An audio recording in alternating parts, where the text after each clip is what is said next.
Sejarah perjuangan para pahlawan Indonesia membuka kabut kekuasaan penjajah.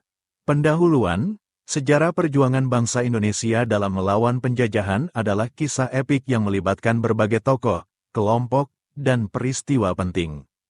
Sebelum nama-nama besar seperti Soekarno, Hatta, dan Sejarir muncul sebagai pahlawan nasional, ada banyak tokoh dan gerakan yang lebih dahulu mengawali perlawanan terhadap kolonialisme. Para prapahlawan ini, meskipun mungkin kurang dikenal, memainkan peran krusial dalam membentuk kesadaran nasional dan memicu semangat perlawanan yang akhirnya membebaskan Indonesia dari penjajahan. Awal penjajahan di Nusantara.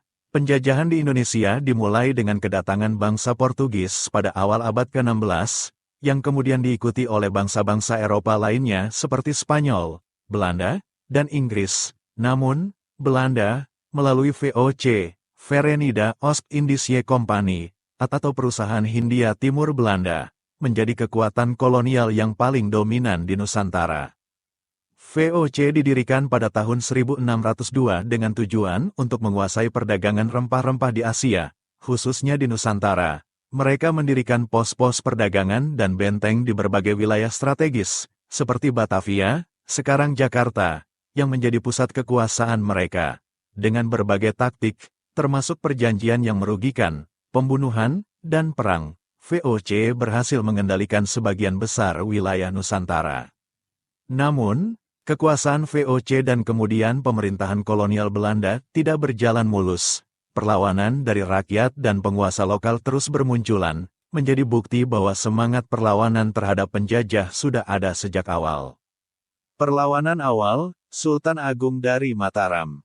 Salah satu perlawanan terbesar terhadap kekuasaan VOC datang dari Kerajaan Mataram di Jawa Tengah, yang dipimpin oleh Sultan Agung tahun 1593 sampai tahun 1645. Sultan Agung dikenal sebagai raja yang sangat anti terhadap kehadiran VOC di Nusantara. Ia melihat VOC bukan hanya sebagai ancaman ekonomi, tetapi juga sebagai ancaman terhadap kedaulatan dan budaya Jawa. Pada tahun 1628 dan 1629, Sultan Agung melancarkan 2 kali serangan besar ke Batavia untuk mengusir VOC. Meskipun serangan tersebut akhirnya gagal karena kurangnya persenjataan dan logistik, perjuangan Sultan Agung menjadi inspirasi bagi perlawanan di kemudian hari. Ia adalah salah satu penguasa lokal pertama yang secara terbuka menentang kekuasaan Eropa di Nusantara. Perlawanan di Sumatera, Tuanku Imam Bonjol dan Perang Padri. Di Sumatera Barat, perlawanan terhadap penjajah Belanda dipimpin oleh Tuanku Imam Bonjol, tahun 1772 sampai tahun 1864, dalam Perang Padri, tahun 1803 sampai tahun 1837, perang ini awalnya merupakan konflik internal antara kaum adat dan kaum Padri, ulama yang terpengaruh oleh gerakan Wahabi dari Arab. Namun, setelah Belanda ikut campur dengan mendukung kaum adat, perang ini berubah menjadi perjuangan melawan kekuasaan kolonial. Tuanku Imam Bonjol dan pasukannya melancarkan perang gerilya yang membuat Belanda kesulitan selama bertahun-tahun. Meskipun akhirnya ditangkap dan diasingkan oleh Belanda, perjuangan Imam Bonjol meninggalkan jejak mendalam dalam sejarah perlawanan Sumatera terhadap kolonialisme. Perang Diponegoro, perlawanan di Jawa Tengah dan Timur. Perang Diponegoro, tahun 1825 sampai tahun 1830, adalah salah satu perlawanan terbesar dan paling terkenal dalam sejarah penjajahan Belanda di Indonesia. Dipimpin oleh Pangeran Diponegoro, tahun 1785 sampai tahun 1855. Perang ini terjadi di Jawa Tengah dan Timur dan melibatkan lebih dari 200.000 orang. Perang ini dipicu oleh kebijakan Belanda yang sewenang-wenang, seperti pajak yang tinggi dan penyitaan tanah, termasuk tanah leluhur Diponegoro yang hendak digunakan untuk pembangunan jalan. Diponegoro yang merasa diperlakukan tidak adil, memimpin perlawanan dengan dukungan luas dari rakyat. Selama 5 tahun, Diponegoro dan pasukannya melancarkan perang gerilya yang menyebabkan kerugian besar bagi Belanda. Namun, dengan taktik licik, Belanda berhasil menangkap Diponegoro pada tahun 1830 melalui perundingan damai yang ternyata jebakan. Diponegoro kemudian diasingkan ke Makassar hingga akhir hayatnya. Meskipun demikian, Perang Diponegoro tetap menjadi simbol perlawanan rakyat Jawa terhadap penjajahan. Perlawanan di Kalimantan, Sultan Kudarat dan Perang Banjar. Di Kalimantan Selatan, perlawanan terhadap Belanda dipimpin oleh Pangeran Antasari, tahun 1797 sampai tahun 1862, dalam Perang Banjar, tahun 1859 sampai tahun 1905, perang ini dimulai sebagai protes terhadap campur tangan Belanda dalam urusan internal Kerajaan Banjar, terutama dalam penunjukan raja. Pangeran Antasari, yang menolak kekuasaan Belanda, mengorganisir perlawanan dengan dukungan luas dari rakyat Banjar dan Dayak.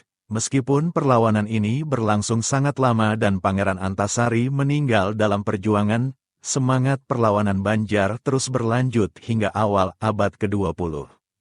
Perlawanan di Bali dan Sulawesi. Di Bali, perlawanan terhadap Belanda dikenal dengan nama Perang Puputan.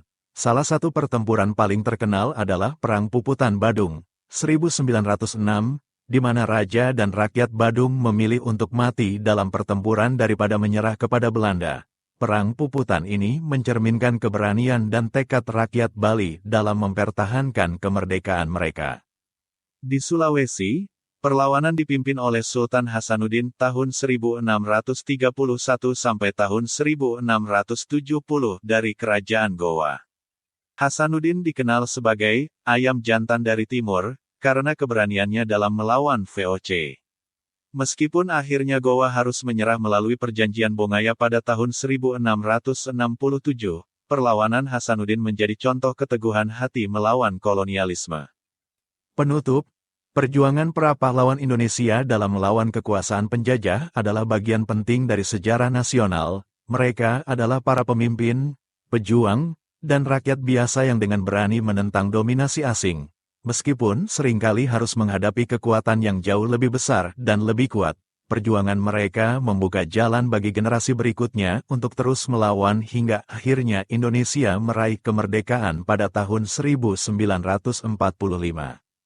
Semangat dan keberanian para pahlawan ini masih relevan hingga hari ini, menginspirasi bangsa Indonesia untuk terus mempertahankan kedaulatan, keadilan, dan kebebasan di tengah berbagai tantangan. Sejarah mereka bukan hanya tentang pertempuran fisik, tetapi juga tentang menjaga identitas dan martabat bangsa dalam menghadapi penindasan.